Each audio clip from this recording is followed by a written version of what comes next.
ortopedia, prácticamente del semestre. La próxima semana, pues quizás sea la última vez que nos veamos, al menos en línea. Esperamos vernos después en la actividad profesional en persona. Así debe ser. No debe de haber ningún problema, ninguna complicación. Qué gusto que ya están terminando, ya están dando los últimos pasos para el internado. Felicidades anticipadas de todas maneras a cada uno. Hoy empezar a dar un repaso de uno de los temas que dieron en el seminario poliparticipativo, que es hablar acerca de la pseudoartrosis como parte de la enfermedad fracturaria, es decir, como secuelas de un trastorno de la consolidación. Y hablaremos también brevemente de lo que es la artritis séptica, la osteomielitis, también como consecuencia a veces de una contaminación por fracturas expuestas, sin olvidar que también la osteomielitis se da de manera espontánea y sobre todo en niños, cuando su origen es hematógeno, con una infección a distancia, pero poder ir determinando las causas de estos padecimientos que también muy seguramente se van a enfrentar a ellos, no es algo raro. Y terminemos con dos temas también pequeños que son pediátricos y que también resultan de relevancia por la temática que pueden ustedes revisar y que es actual. Muy bien. ¿Algo que quieran comentar antes? No. Bien. Ok. Vamos a ver aquí.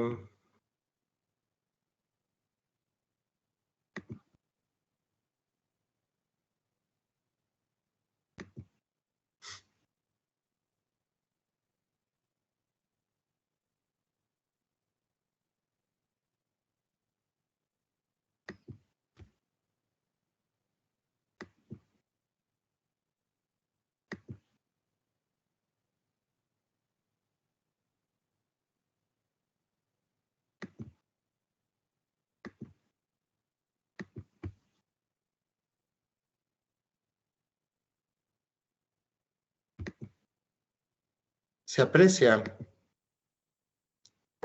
Sí, sí se ve. Bien. Entonces esta es la temática de trastornos a consecuencia de fracturas, a consecuencia de trauma musculoesquelético. En algunas ocasiones le dicen enfermedad fracturaria.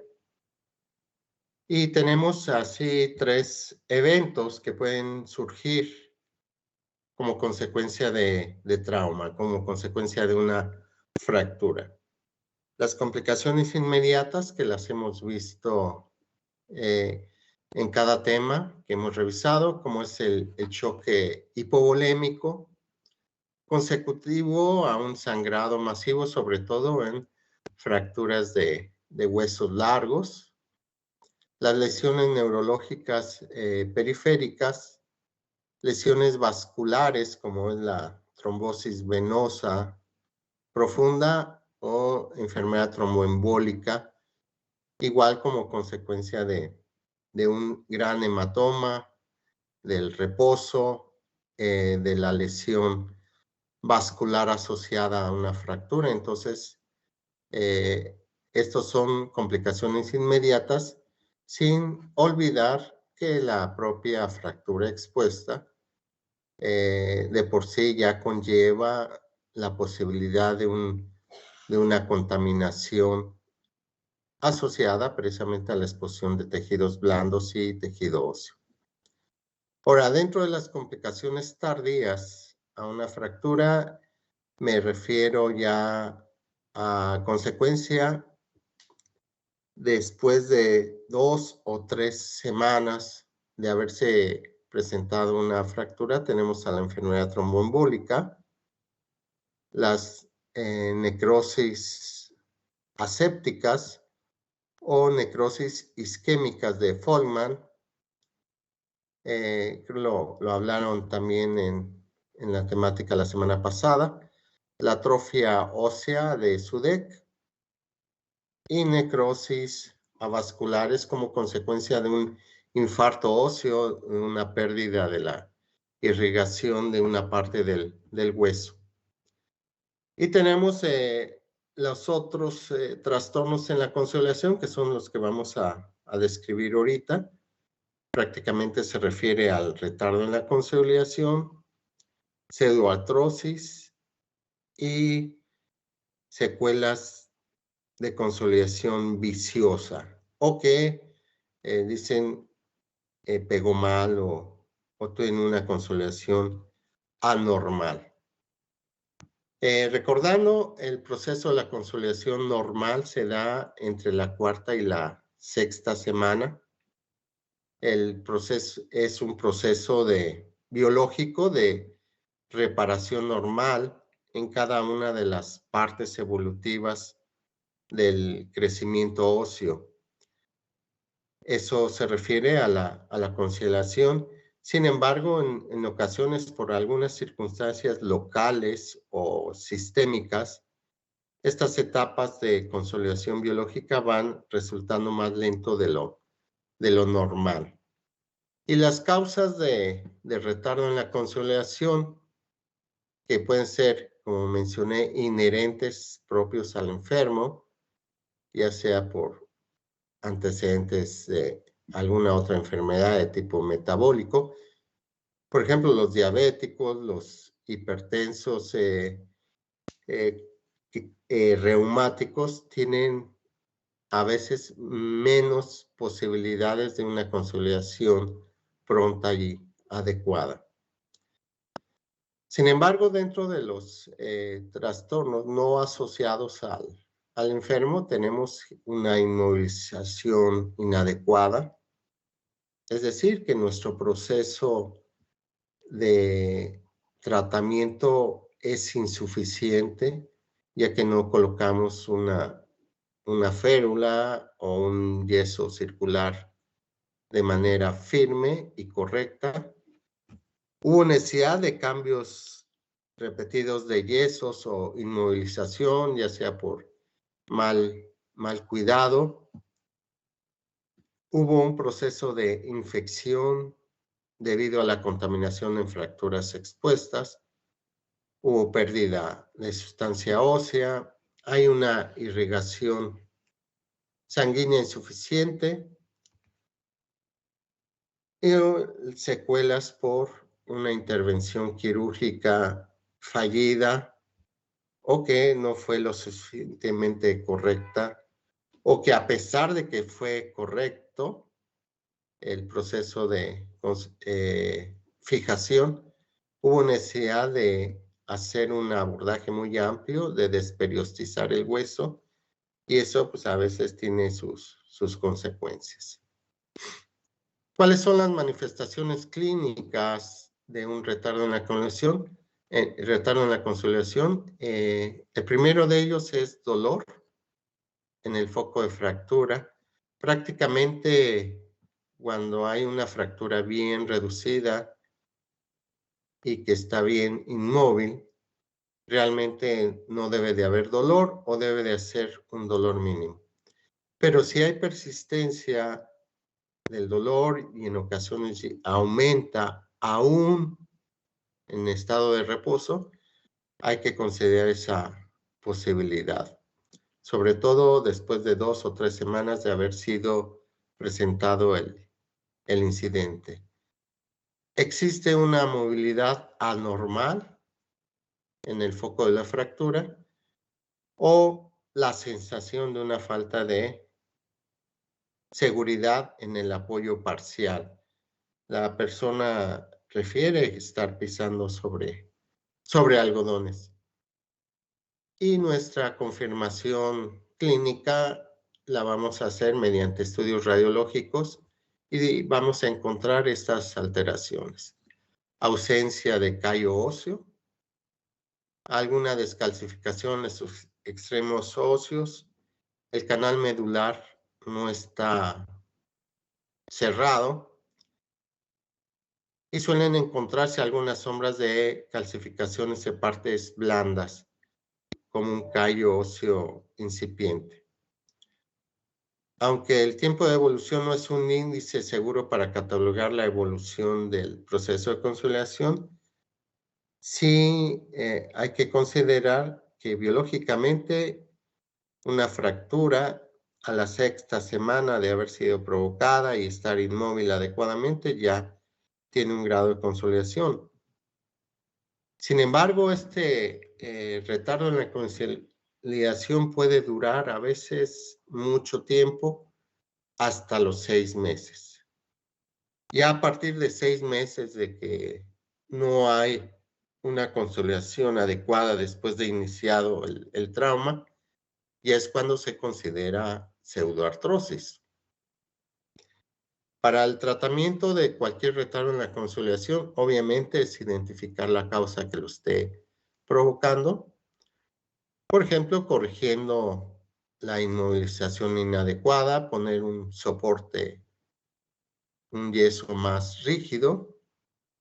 En caso que haya evidencia de infección asociada, ya sea a nivel superficial o profunda, tener un tratamiento efectivo antibiótico, mejorar el estado nutricional en caso de que exista un trastorno efectivamente metabólico por mala nutrición y estimular la actividad del resto del cuerpo hasta donde sea posible.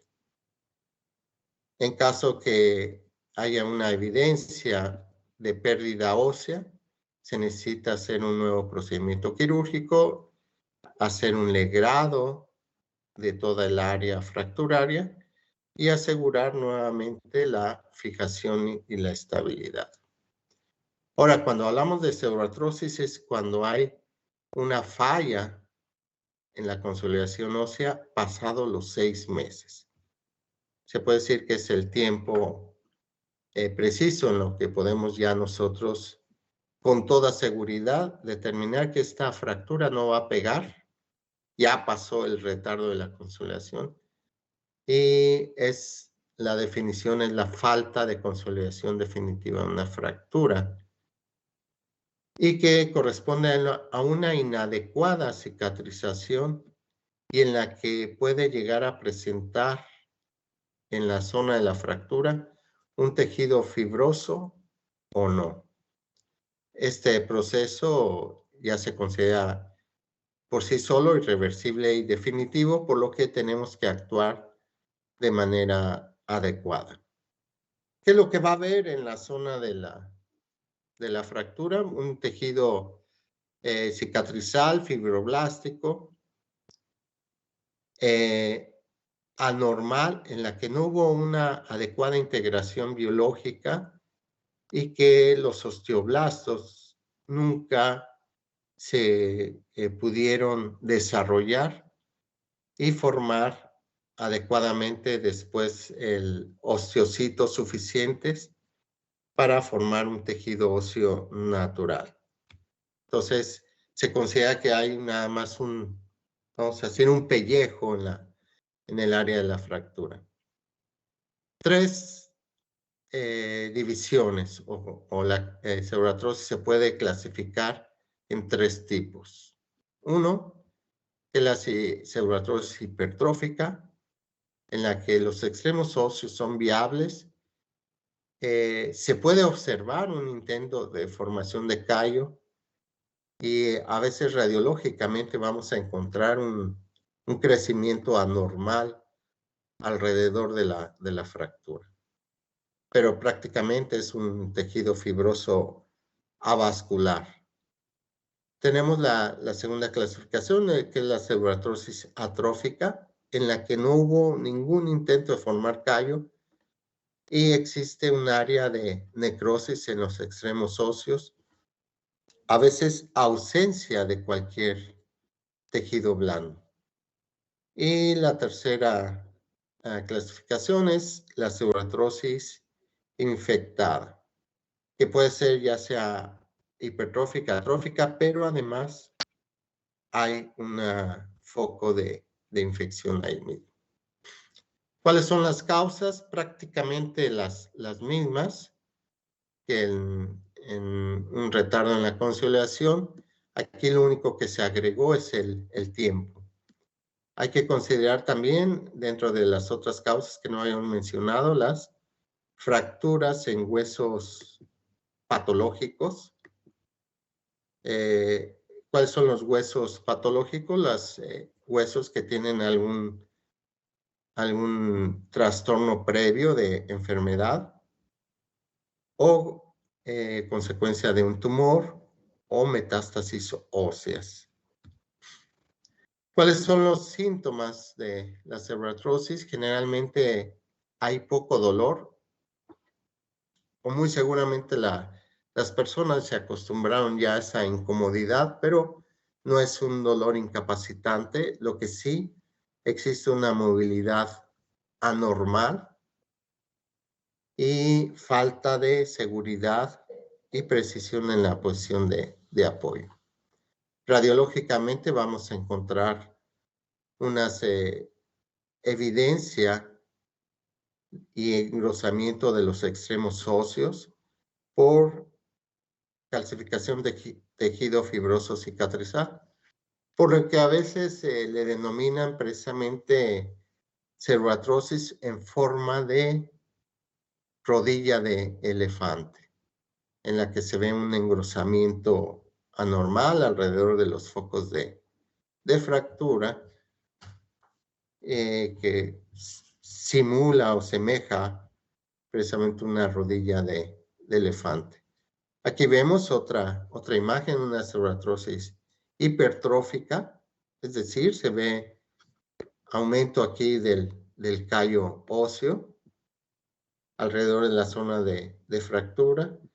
Sin embargo, hay una zona en esta parte, en la parte central, en la que hay ausencia de consolidación, y la otra es la falla precisamente en el alineamiento, una consolidación viciosa del área. Es decir, esta fractura se tiene que volver otra vez a tratar. En caso de que hubo necesidad quirúrgica, nuevamente se tiene que hacer un procedimiento quirúrgico. Definitivamente es la pauta para el tratamiento, un nuevo manejo quirúrgico en la que se tiene que hacer un legrado óseo, raspar o legrar toda el área de cicatrización fibrosa hasta estar completamente seguros de que tenga un buen lecho vascular. Tenemos que reavivar los extremos óseos, abrir el canal medular y con mucha frecuencia vamos a requerir colocar injertos óseos autólogos, es decir, del mismo paciente, aunque es factible que podamos aplicar injerto óseo de banco de tejidos. ¿De dónde vamos a sacar el injerto óseo? Habitualmente de la cresta ilíaca, es decir, tenemos que hacer otra incisión a nivel de la pelvis, o si es en huesos que no requieren tanto injerto óseo, del mismo hueso donde estuvimos trabajando, pero de su epífisis contralateral. Se han hecho algunos esfuerzos también de estimular la osteogénesis mediante estímulos eléctricos, ondas de ultrachoque, medicamentos que ayudan a mejorar la integridad ósea. Sin embargo, no son 100% efectivos. Estos pueden quedar en la parte como asociados al tratamiento quirúrgico, pero en ningún momento podemos confiar en medicamentos o estímulos eléctricos o ondas de ultrachoque como un tratamiento individual efectivo. Siempre va a ser necesario el legrado óseo.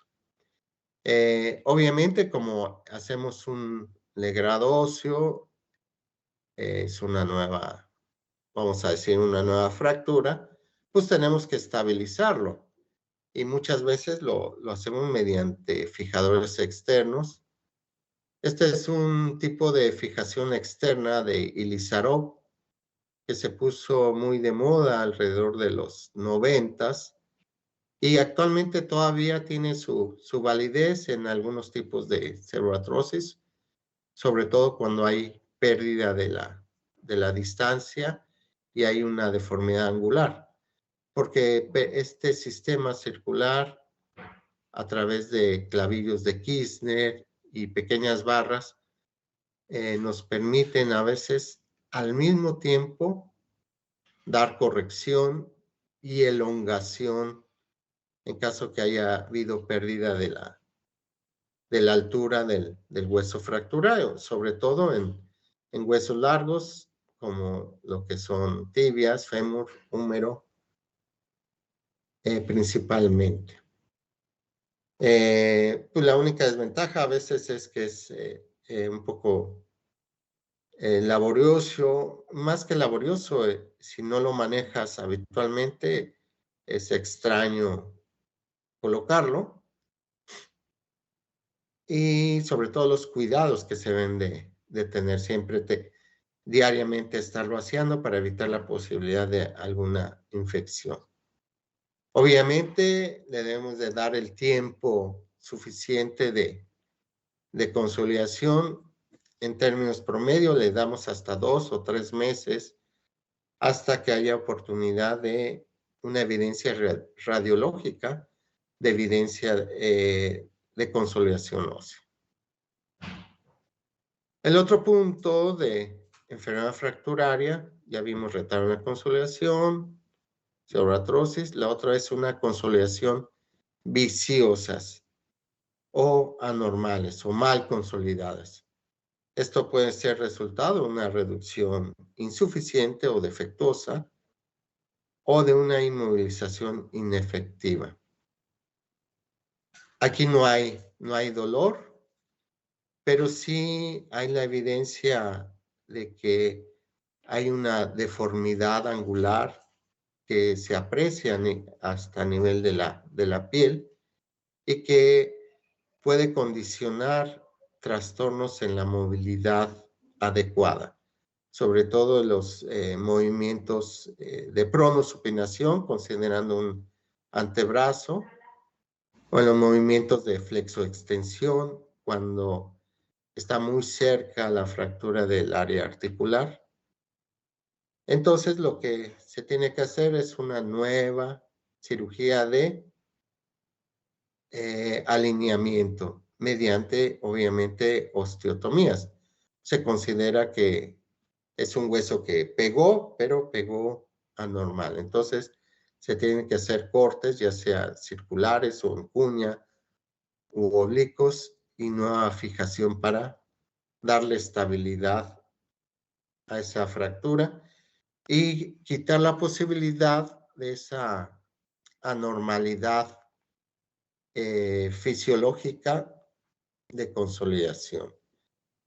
Quizás algunos han tenido oportunidad de ver a algún paciente que como consecuencia de una consolidación fallida o inadecuada, tienen deforme un brazo, un codo, una pierna, una rodilla, aunque no les molesta, aunque no tienen dolor, pero sí les causa cierta limitación a la función. Bien, otro tema que vale la pena mencionar, en la ortopedia no estamos exentos también de que surjan infecciones en las que puede ser ya sea por contaminación directa asociada a una fractura expuesta o también a una lesión a nivel de la piel contaminante, aunque no haya una comunicación directa al hueso. Entonces, los gérmenes habituales que les gusta identificarse con el hueso son los gram positivos, específicamente el estafilococo dorado, por lo que nuestra orientación del uso de antibiótico va a ser precisamente contra estafilococo dorado. Y habitualmente en infecciones simples a nivel de la piel, con el uso de la dicloxacilina o la clindamicina es más que suficiente. Tenemos dos tipos de infecciones en ortopedia. Uno que es la artritis séptica y otro que es la osteomielitis. En ambos casos puede ser por contaminación directa o en el caso de que no haya ninguna fractura o una lesión traumática o contaminante, es por vía hematógena. Y esto se ve más en niños y adultos mayores a 70 años, que la contaminación o el desarrollo de una artritis séptica o una osteomielitis se da por vía hematógena, es decir, un proceso séptico a distancia, ya sea de vías aéreas respiratorias o de vías urinarias, pueden llevar gérmenes a través de la economía corporal y depositarse ya sea en una articulación. Y esto sí, la artritis séptica se considera una urgencia importante que hay que actuar tan pronto la detectemos. Se considera artritis séptica todas aquellas infecciones articulares producidas por bacterias y que pueden causar una rápida destrucción articular, por lo que la actuación debe ser pronta. Generalmente se presenta en los grupos de edad extremos de la vida, que son los niños y los adultos muy mayores, y o que tienen también una enfermedad subyacente con inmunosupresión o algunas anormalidades. ¿Cuál es el diagnóstico de una artritis séptica? Primero es el dolor espontáneo, muy incapacitante dependiendo la articulación que se trate. Existe gran aumento de volumen y algunos datos de inflamación, como es precisamente fiebre, aumento de la temperatura local y obviamente también el cambios en la coloración del área. Acuérdense de rubor, temperatura y fiebre como datos de un proceso infeccioso. Es a veces necesario hacer el análisis del líquido articular, más que nada para determinar en qué tipo de antibióticos vamos a estar usando. Pero en el momento que nosotros hacemos una punción articular de la articulación que se trate, nos vamos a dar cuenta evidente de que es un líquido sinovial altamente purulento. Vamos a mandar el estudio a cultivo, a determinación de Gram inicialmente. Si hay veces que la tinción de Gram nos va a decir que es un Gram positivo o Gram negativo, podemos iniciar tratamiento definitivo para ese tipo de contaminación, de infección, y generalmente usamos dicloxacilina a dosis altas, a veces en adultos hasta de 1 gramo cada 4 a 6 horas. En niños, obviamente, vamos a usar dosis titulada en base a kilogramos de peso. Como alternativa, tenemos cefalosporinas de segunda generación. Y en caso de que el cultivo a las 48 horas o 72 horas ya nos dé una bacteria específica, pues ya vamos a modificar el tratamiento antibiótico. Si se sospecha Streptococcus species, podemos manejar cefalosporina de tercera generación como ceftriaxona. Y en ocasiones también vamos a ver la presencia de gram negativos, en la que obviamente tenemos que agregar o cambiar a aminoglucósidos o cambiar a cefalosporinas de tercera generación. Pero este tratamiento no queda aquí, ya que evidenciamos precisamente la artritis séptica. Nuestro deber es que en menos de 24 horas hacer un drenaje y lavado articular, ya sea mediante artrotomía o mediante artroscopía. Y a las 48 horas se requiere de un nuevo lavado articular. Tenemos que estar completamente seguros de que esa infección no va a causar mayor daño a nivel del cartílago, ya que si dejamos un proceso infeccioso articular, muy seguramente ese daño al cartílago va a desarrollar una artrosis temprana.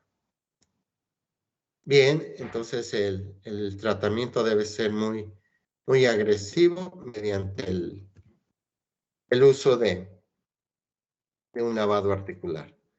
Tenemos infecciones óseas a nivel del hueso, que son las llamadas osteomielitis, que pueden ser desarrolladas por una gran contaminación y una infección efectiva después de un tratamiento quirúrgico. O puede presentarse esa infección y se llama osteomielitis crónica después del primer mes de haber hecho un procedimiento quirúrgico, o la osteomielitis consecutiva a una sepsis a distancia, es decir, por vía hematógena.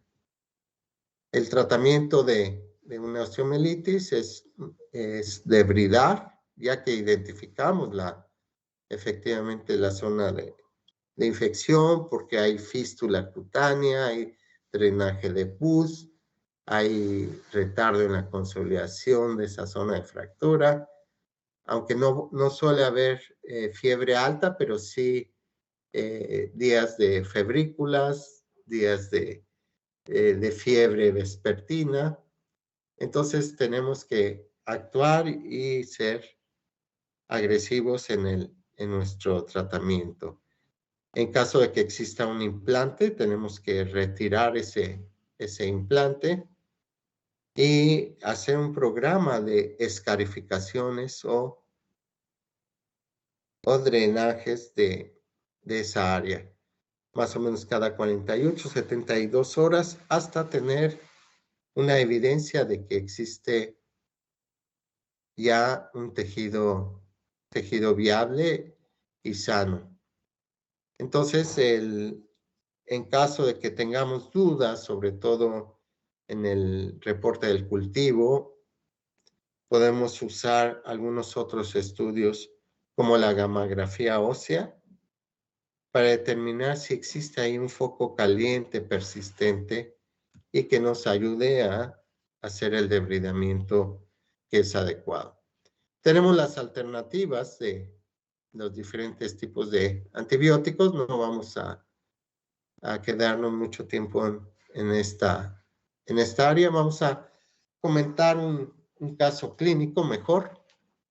Este es un caso clínico de un joven de 35 años que tuvo un atropellamiento por vehículo automotor, que es lo más común precisamente en gente joven, y se clasificó como una fractura expuesta de tibia grado 3B y se trató mediante debridamiento y posterior colocación de un clavo centromedular bloqueado.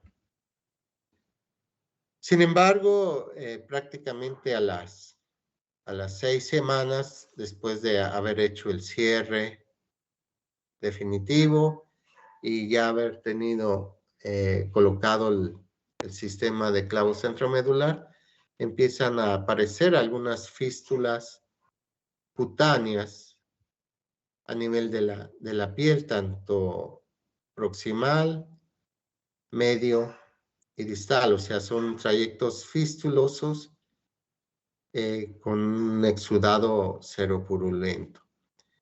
El paciente hacía un apoyo parcial, no tenía mucho dolor, pero no sentía seguridad al apoyo. Hubo necesidad entonces de hacer un legrado óseo y exponer nuevamente la zona de la fractura. Se evidenció pus en el canal medular, por lo que tuvo que retirarse el clavo centromedular y entrar a un programa de escarificaciones, es decir, cada 48 horas, legrados óseos, lavado quirúrgico y después de 3 ocasiones colocar un fijador externo monopodal para darle estabilidad a esa zona de fractura y ya ante la evidencia de que el tejido está sano, no hay evidencia de pus, entonces se hace una rotación de colgajo libre microquirúrgico, el cerrato anterior, para cubrir el defecto de piel. Obviamente, en todo momento se continúa con tratamiento quirúrgico y después tratamiento antibiótico y después se pone injerto de piel a los 10 días de que está viable el colgajo microvascular, de que hay buena circulación, de que no hay datos de infección. Y después de 4 meses de uso de fijador externo, hay buena integración del injerto y ya realiza el apoyo parcial progresivo. Es decir, una infección nos puede condicionar una prolongación de una incapacidad por una fractura hasta 4 o 6 meses, o en ocasiones, en osteomielitis crónica, puede aparecer una nueva fístula hasta los 2 o 3 años después del tratamiento. Entonces, ahora sí que empezar de nuevo. Bien, entonces vamos a presentar la otra temática. No sé si alguien quiera preguntar algo.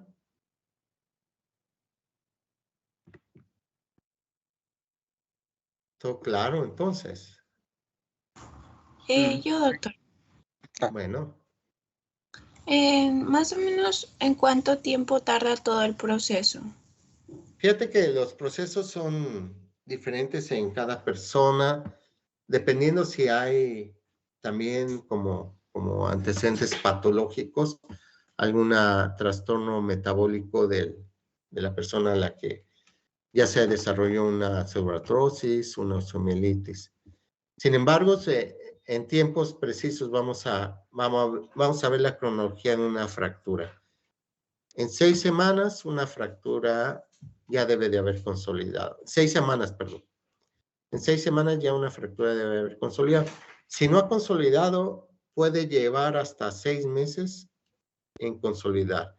Todo este tiempo, de 6 semanas a 6 meses, se considera retardo en la consolidación.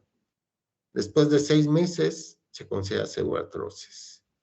Ahora, si hay un proceso infeccioso, desde un principio, si es agudo, prácticamente en la segunda o tercera intervención de aseo quirúrgico por una fractura expuesta, nos vamos a dar cuenta. Por otro lado, en caso de que no haya habido una gran contaminación y es una infección vía hematógena, nos vamos a dar cuenta posiblemente después de una con osteosíntesis o tratamiento quirúrgico de una fractura alrededor del segundo o el tercer mes. Ya que identificamos el proceso infeccioso, una osteomielitis, y hicimos legrado del área de la fractura, nos puede llevar a veces hasta 3 o 4 meses en tener un resultado favorable de que primero ya consolidó la fractura y segundo que no hay datos de infección. Es decir, a veces una fractura expuesta con alto grado de contaminación, desde un principio ya podemos irle diciendo al paciente que nos va a llevar alrededor de 4 meses su curación, por llamarle de alguna forma, sin que haya tanta complicación. Entonces, sí son desgraciadamente las fracturas expuestas, contaminadas y con infección, nos llevan a conocer el paciente por largo tiempo. Así quedó claro. Yo tengo una duda. Sí. Sí, doctor. Buenos días. Hola. La pseudoartrosis siempre es patológica. Sí, se considera patológica. Ok. Esa era mi duda, gracias. Sí. Bien. Vamos a hablar brevemente de lo que es la enfermedad de Calvé-Pertes. Se considera que es la necrosis avascular en la cabeza femoral en niños. Principalmente se ve en niños entre 3 y 10 años con una tendencia mayor en hombres de 4 a 1 y se considera que es el segundo desorden que afecta a la cadera de niños después de la displasia o luxación congénita de cadera.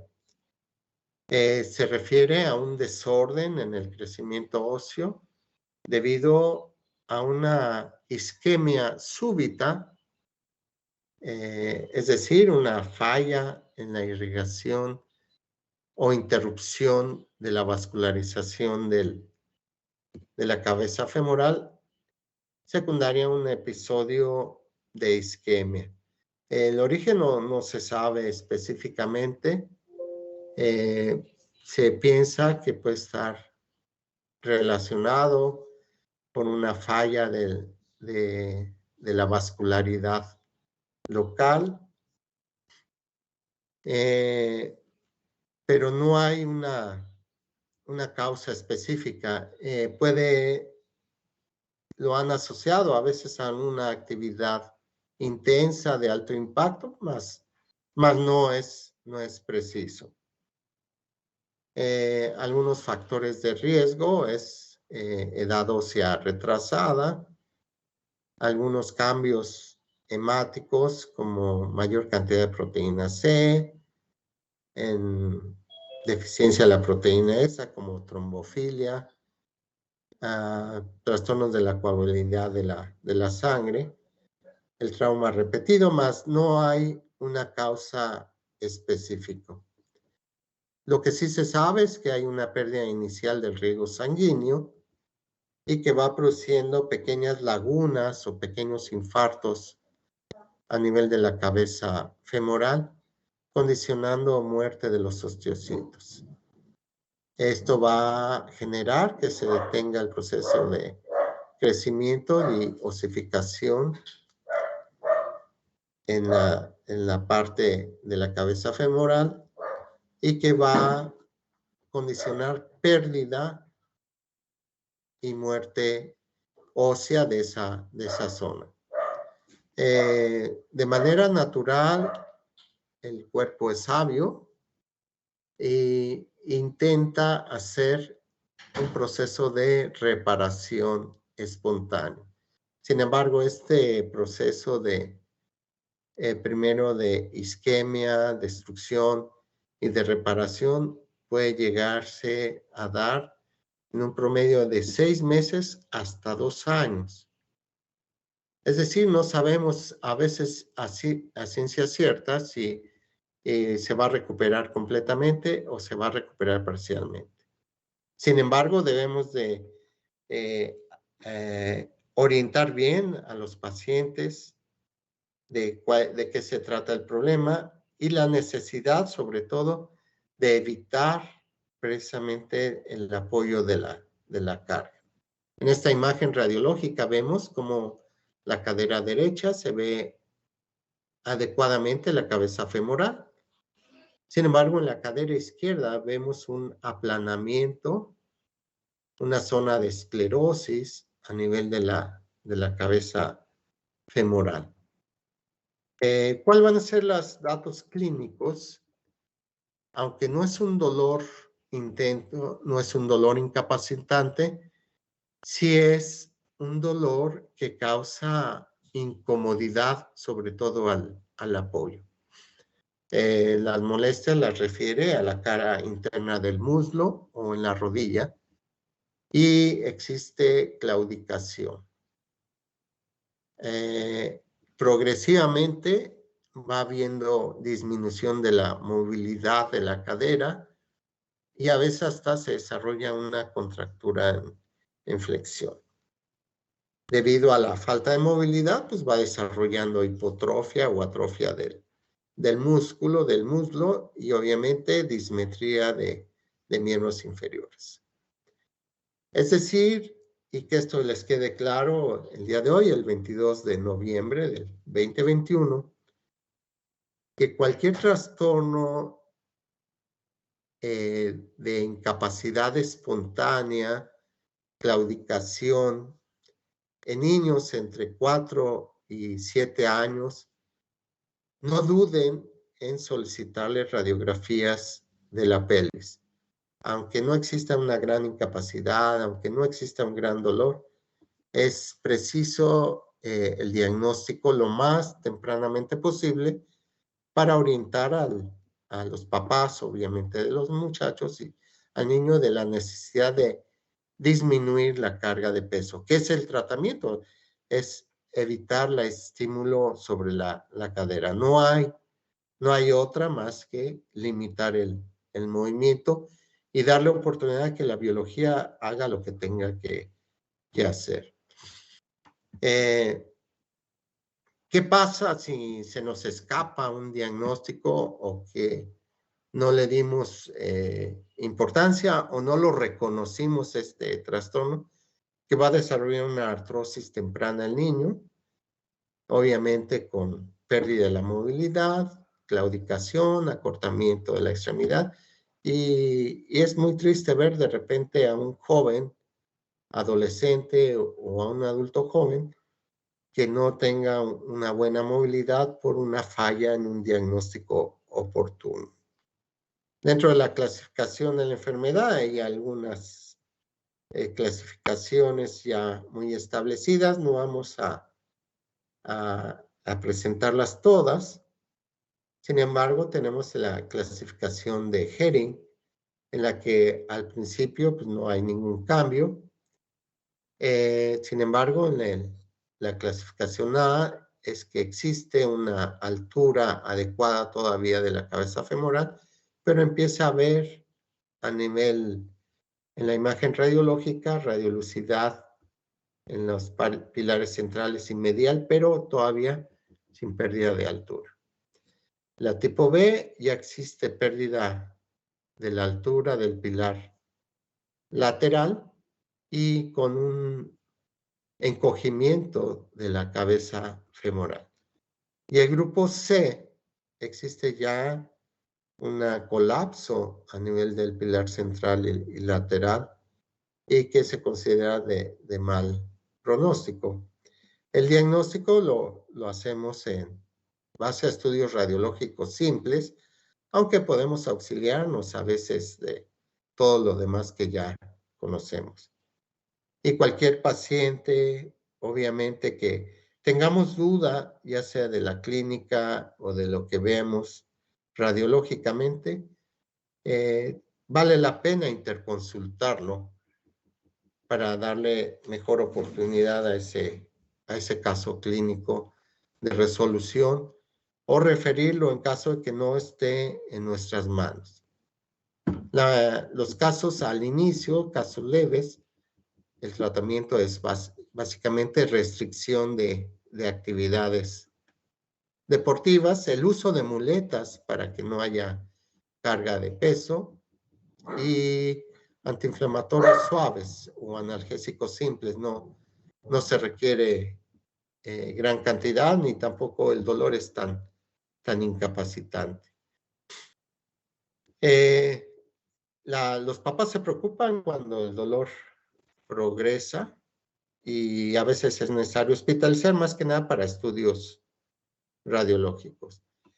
En caso de que ya encontramos un avance en la cicatrización biológica, se puede iniciar una carga de peso progresiva con el uso de dispositivos especiales que disminuyen el apoyo total y mantienen en abducción la cadera, que es la zona donde menos se va a fatigar esa cadera.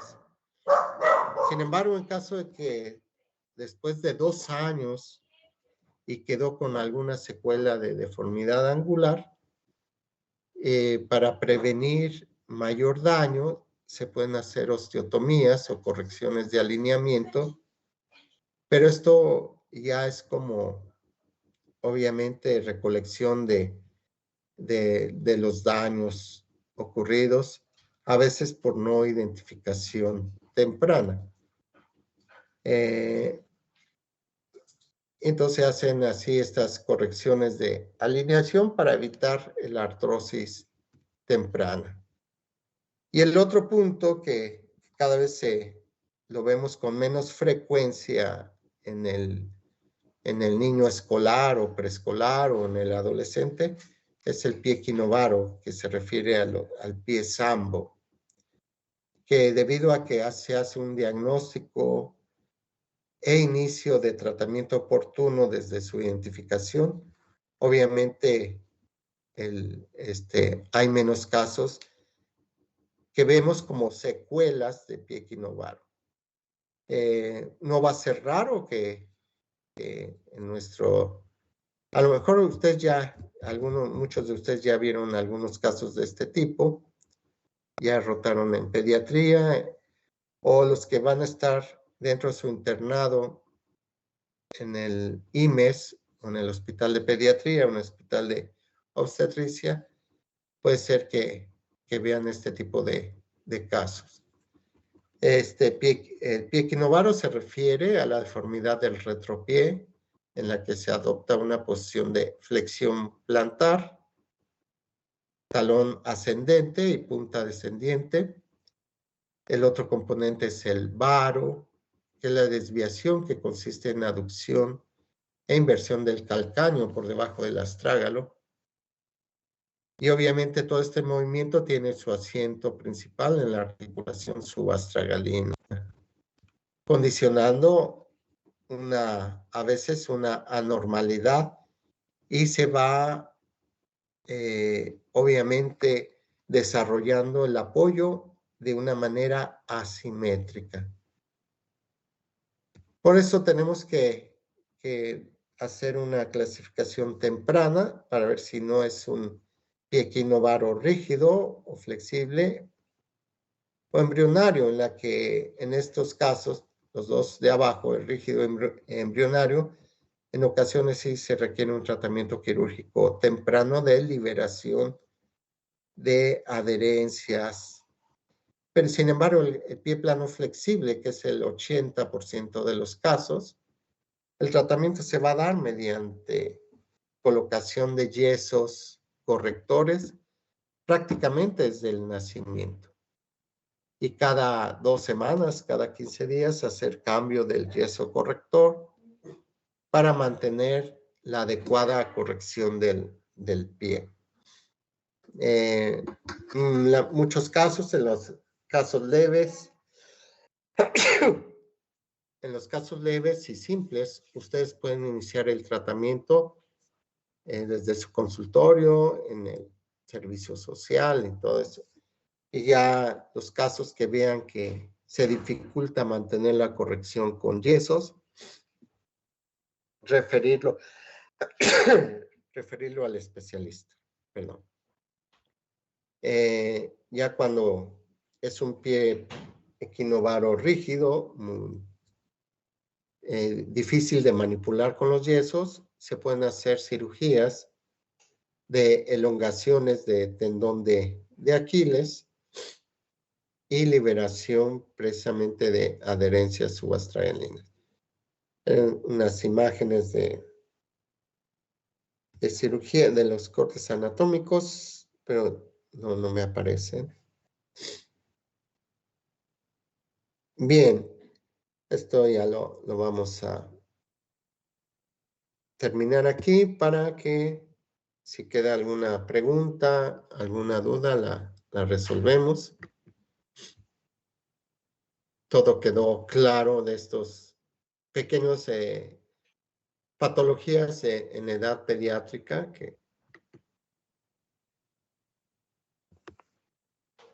que muy seguramente se van a enfrentar a ellos.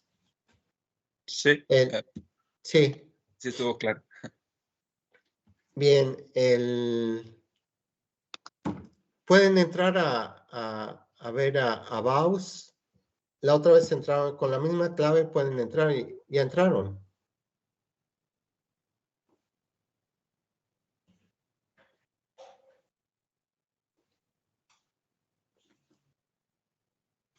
Nada más para checar si no tienen ningún problema de ingresar a la plataforma Baus, donde está colocado el examen a partir de las 8:10 de la mañana, 8:13 de la mañana.